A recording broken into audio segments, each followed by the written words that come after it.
Alright guys, big welcome to you all to our channel. We are Team Crushing the Meta, today are you with D-Boy, and we are back with part 3 of the combo video of the Rising Greedon deck. So this is one of the decks that's getting lots of hype around it, and because of that we wanted to do 3 videos for you guys, a series of videos where we show you the different combos that you could do with the deck. Because the deck, you could build it in a lot of different ways. And the first video is the basic video that you do with the Dudley engine and the Greedon. The second one is when you do that with the Dudley engine, the Greedon, and you add Bibitsu to the mix, so then you get 4 Vanguard attacks. And then the last one is a different one. It doesn't play the Dudley engine, it does play a Bibitsu, but it plays the Bull Spike.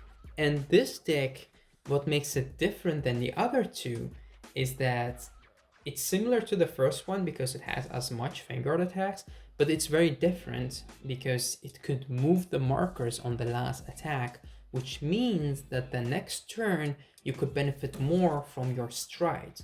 Your Agrius, your Vermios, your whatever stride, your strides need to have the Rearguard being strong and not your Vanguard, which means that you want to have your markers on the Rearguard circle. So that's what makes this deck stronger. It does have the retirement power, and it does also draw you an extra card, and it does leave you sometimes with more soul because you don't really soul blast too much out of the Lucifer skill. Alright, so let's do the combo for you guys. So we have the 2 Count Blast, we have our soul, we need soul. So we have right here, let me see, let's say the starter and these two as in your soul. You have your Rearguard ready, and you want to get Force 1 and Force 2. Remember to keep the Force 2 very visible for your opponent, and the Force 1 as well.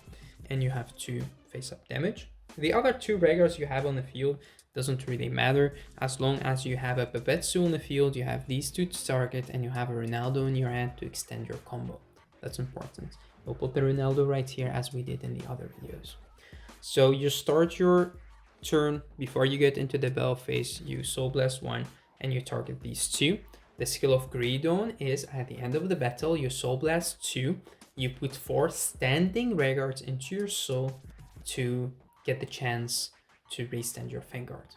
Skill of Bull Spike is when something attacks, you could Soul Blast 1, you could move the markers to it, and when something that does not hit, if it has markers beneath it, you're get the chance to retire something from your opponent and draw a card. Right, so you attack first with your Vanguard. Let's say you get a drive check of a crit. So you give the 10k and a crit to your Vanguard. And then at the end of the battle, use the skill of Greedon, Soul Blast 2, put 4 standing Rearguards into your soul. You need to put the Bibitsu into your soul right here. So you'll do it like this. Put these into your soul. Keep a attacking Rearguard on the field, and you restand your Vanguard.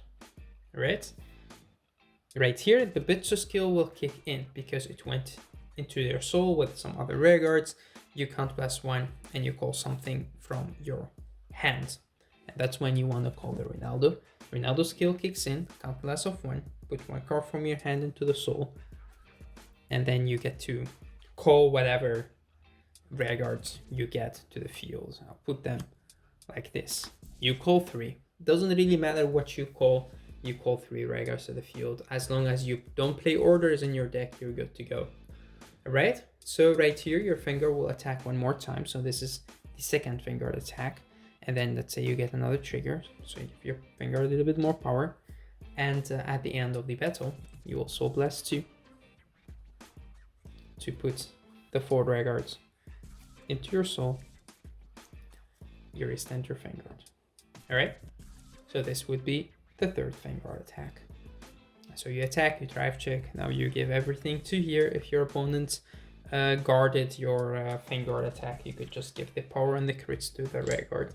And then at the end of the battle, you attack with this, you activate the skill, Soul Blast 1, move the markers to this side, and that's when you end up with having your markers on the Rearguard circle. So next turn, let's say you ride into something different, another Rising or whatever, and you place the markers on this side or on that side. If you go GB8, you go Vermios, you go Agrius, you'll have more benefit out of the markers. That's basically it. That's the third combo. So again, the Greedon deck is actually very strong.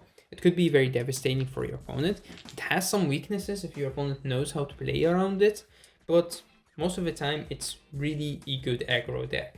And this build, out of the 3 builds, is the build that actually works better with your strides. It synergizes more with your strides by having the ability to move the markers. You could do that in the other decks as well. If you have something like a William that could move the markers, that could work as well. You have different cards that move the markers, but basically all the Greedon decks are good in their own way. Right guys, I hope that you guys enjoyed the series of videos. Some of them were very short, some of them were a little bit longer. We also have done a match of the deck on the channel as well, and next time we will actually show you a deck profile. There will be different deck profiles, but I will at least show you one of my favorite, of the one that I play, and it's pretty much up to you guys to make the deck your own. Try it out. The deck is not really that expensive. It's lots of fun. It's definitely not the most competitive out of the decks that you could build for Sprite, but it's definitely one of the most interesting to try out. And the fun thing about this deck is it's a deck that travels throughout time because it plays everything. Plays cards from G, plays cards from V, and it definitely plays cards from Overdress. And that's the good thing about Rising, is his ability to target those grade 3s and mix their abilities, and with time this deck will become better and better and more consistent. So again, thank you guys for watching, thank you for tuning in our channel. If you haven't subscribed to the channel, subscribe, like and comment, and yeah, we'll hope to see you in the next video as well. So till next time.